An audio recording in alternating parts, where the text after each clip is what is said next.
بسم الله الرحمن الرحيم، والصلاة والسلام على أشرف المرسلين سيدنا محمد النبي الأمين إلى يوم الدين.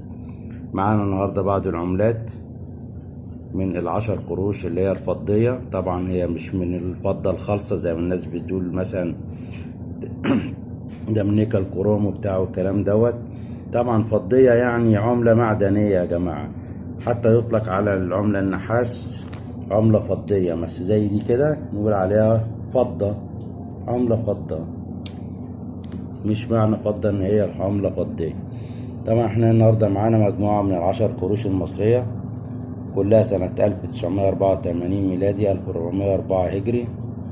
طبعا مكتوبة بالخط الكوفي، جمهورية مصر العربية زي ما حضراتكم شايفين. بالنسبة للعملات هي طبعا هنوريكم ظهر العملة من الوجه الآخر، مرسوم عليها قلعة صلاح الدين الأيوبي برضو اهي. دي ظهر العملة بالنسبة للعملات اللي احنا شفناها كلها. دي ظهر العملة بالنسبة للعملات اللي احنا شفناها كلها. دي ظهر العملة. يا ريت تعملوا لنا لايك للقناة والاشتراك فضلا وليس أمرا طبعا، وتفعيل زر الجرس بالكل عشان يصلكم كل جديد.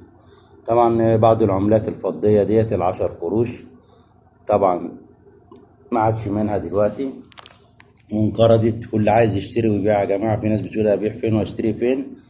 في سوق الجمعة في اسكندرية، وفي خالد بن الوليد في اسكندرية، وفي محطة الرمل، وفي في القاهرة شارع عبد الخالق ثروت وخان الخليلي ومنطقة الحسين، وفي اللهم صل على سوق الجمعة بالسيدة عائشة. في عملات كتير بالنسبة لسوق الجمعة بالسيدة عائشة يا جماعة، هو أكبر سوق لتجمع العملات وتجمع كل شيء يخطر على بالك. سوق السيدة عائشة يوم الجمعة إن شاء الله، دي منطقة القاهرة.